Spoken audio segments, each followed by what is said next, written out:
بسم اللہ الرحمن الرحیم۔ سامعین و ناظرین، آج کی یہ حدیث مبارکہ قرآن مجید کے اندر جو سجدہ والی آیات ہیں ان کے احکام اور فقہی مسائل کے متعلق ہے۔ سب سے پہلے یہ بات یاد رکھیں، فقہ حنفی کے نزدیک قرآن مجید کی سجدہ والی 14 آیات ایسی ہیں جن پر سجدہ کرنا قاری پر یعنی قرآن مجید پڑھنے والے پر واجب ہے، اور واجب وہ ہے یعنی جس کا تارک گناہ گار ہوتا ہے۔ اگر کوئی بندہ قرآن مجید کی ان 14 آیات میں سے کسی کی بھی تلاوت کرتا ہے تو اس پر سجدہ کرنا واجب ہو جاتا ہے، اگر وہ سجدہ نہیں کرتا تو وہ گناہ گار ہوگا۔ اور احناف کی جو دلیل ہے وہ قرآن مجید کی یہ آیات ہیں جس میں اللہ تعالیٰ نے ارشاد فرمایا فَمَا لَهُمْ لَا يُؤْمِنُونَ، انہیں کیا ہے کہ وہ ایمان نہیں لاتے۔ وَإِذَا قُرِئَ عَلَيْهِمُ الْقُرْآنُ، جب ان پر قرآن پڑھا جائے تو وہ سجدہ نہیں کرتے۔ تو ان آیات کے تحت احناف فرماتے ہیں کہ قرآن کی آیات پر سجدہ والی آیات پر سجدہ کرنا قاری پر جو ہے یہ واجب ہے۔ تو سامعین و ناظرین، شوافع کے نزدیک اس کی تعداد 15 ہے، اور احناف کے نزدیک سجدہ والی آیات کی تعداد جو ہے جن پر سجدہ کرنا واجب ہے، ضروری ہے، وہ 14 ہے۔ تو سورۃ حج یہ بھی یاد رکھیں، جو احباب قرآن مجید کی تلاوت کرتے ہیں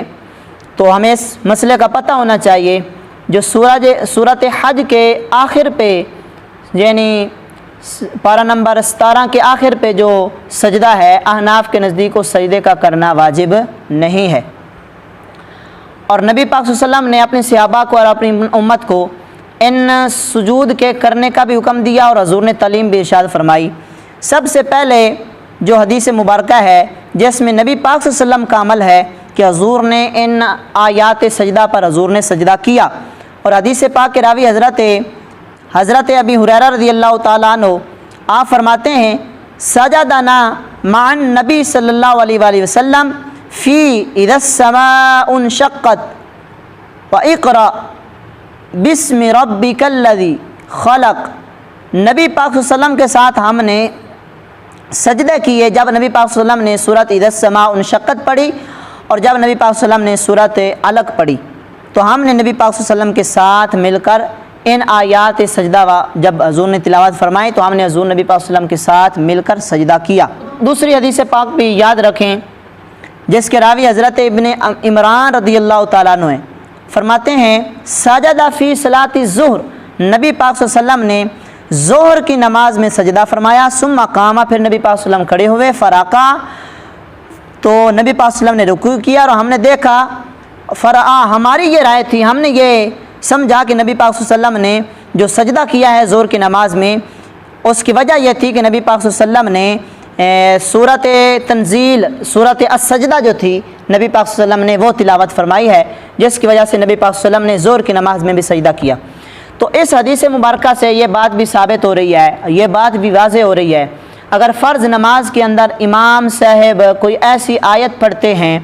جس پر سجدہ کرنا لازم ہوتا ہے، سجدہ والی آیات کرتے ہیں، پڑھتے ہیں، تلاوت کرتے ہیں، تو پھر امام صاحب پر اسی نماز کے اندر سجدہ کرنا واجب ہو گیا۔ یعنی یہ بھی ہو سکتا ہے کہ وہ رکوع کرنے سے پہلے سجدہ کریں، جیسے ہم نماز تسبیح میں سجدہ کرتے ہیں تو سجدہ کر کے پھر کھڑے ہوں، جو باقی تلاوت ہے وہ کر کے رکوع کریں، پھر اپنی رکعت کو پورا کریں۔ اور یہ بھی ہو سکتا ہے، فقہا نے اس فقہی مسئلے کو بھی لکھا ہے کہ اگر امام صاحب فوراً سجدہ نہیں کرتے، رکوع سے پہلے سجدہ نہیں کرتے، جو سجدہ تلاوت کیا ہے اس کی وجہ سے جو سجدہ لازم ہوا وہ رکوع سے پہلے نہیں کرتے، لیکن جب رکوع میں آتے ہیں تو اس سجدہ تلاوت کی نیت کر لیتے ہیں تو پھر بھی اس سے واجب ادا ہو جائے گا۔ تو سامعین و ناظرین، سجدے کے جو احکام ہیں، فقہی مسائل ہیں، ان کا بھی ہمیں علم ہونا چاہیے، ان کا بھی ہمیں پتہ ہونا چاہیے۔ میں جو ضروری مسائل ہیں ان کی وضاحت کر دیتا ہوں۔ جو ہمارے قراء ہیں یعنی قرآن مجید کی تلاوت کرنے والے ہمارے نمازی حضرات جو نماز پڑھتے ہیں، نماز کے بعد ان کا معمول ہے فجر کی نماز پڑھیں تو وہ قرآن مجید کی تلاوت کرتے ہیں، تو میں ساری چیزوں کی وضاحت کر دیتا ہوں تاکہ یہ جو ضروری فقہی مسائل ہیں یہ بھی ان تک پہنچ جائیں۔ تو یاد رکھیں کہ جب آپ قرآن مجید کی ایک سجدہ والی آیت ایک ہی مجلس میں پڑھیں گے، اس کو اگرچہ آپ 1000 مرتبہ بھی پڑھ لیں، جب تک آپ آیت تبدیل نہیں کریں گے یا مجلس تبدیل نہیں کریں گے، یعنی آیت تبدیل کرنے کا مطلب یہ ہے کہ کوئی دوسری آیت نہ پڑھیں سجدہ والی، وہی ایک آپ 1000 مرتبہ پڑھتے رہیں ایک ہی مجلس میں۔ اور ایک مجلس میں ہونے کا مطلب یہ ہے کہ جیسے یہ مسجد ہے تو مسجد کے اندر جہاں بھی کوئی بندہ بیٹھ کے جتنی مرتبہ بھی ایک ہی آیت سجدے والی پڑھتا ہے تو اس پر سجدہ ایک ہی لازم ہوگا، چاہے وہ مسجد کے سین میں 3 مرتبہ سورت الگ پڑھتا ہے جس میں سجدہ ہے، پھر برآمدے میں آ جاتا ہے وہاں بیٹھ کے سورت الگ پڑھتا ہے 10 مرتبہ، پھر اندر آ جاتا ہے یہاں سورت اذا السماء انشقت پڑھ لیتا ہے 10 مرتبہ۔ تو عزیزان محترم، ایک ہی آیت اگر پڑھتا رہے گا تو ایک سجدہ ہوگا، اگر آیت کو تبدیل کرے گا یعنی جیسے اذا السماء انشقت دوسری آیت ہے، دوسری صورت ہے، دوسری صورت میں یہ سجدہ ہے، تو جب آیت تبدیل ہوگی تو پھر 2 سجدے لازم ہو جائیں گے، ورنہ ایک ہی مجلس کے اندر ایک ہی سجدہ والی آیات کو 1000 مرتبہ بھی اگر پڑھ لے تو سجدہ ایک ہی لازم ہوگا۔ ہاں مجلس تبدیل ہوگی یا سجدہ تلاوت والی جو آیت ہے، سجدہ والی آیت ہے، اگر وہ تبدیل ہوگی تو پھر سجدہ وہ لازم ہو جائے گا۔ ایک تو یہ فقہی مسئلہ ہمیں معلوم ہو گیا، دوسرا یہ فقہی مسئلہ کہ سجدہ آیت ہم نے تلاوت کی تو اس کے کرنے کا طریقہ کیا ہے۔ بہت سارے احباب کو ہمارے اس چیز کا علم نہیں ہوتا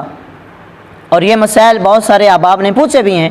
تو سامعین و ناظرین، اگر آپ بیٹھ کے قرآن مجید کی تلاوت کر رہے ہیں اور کوئی ایسی آیت آپ نے پڑھی ہے جس میں سجدہ تلاوت آ گیا،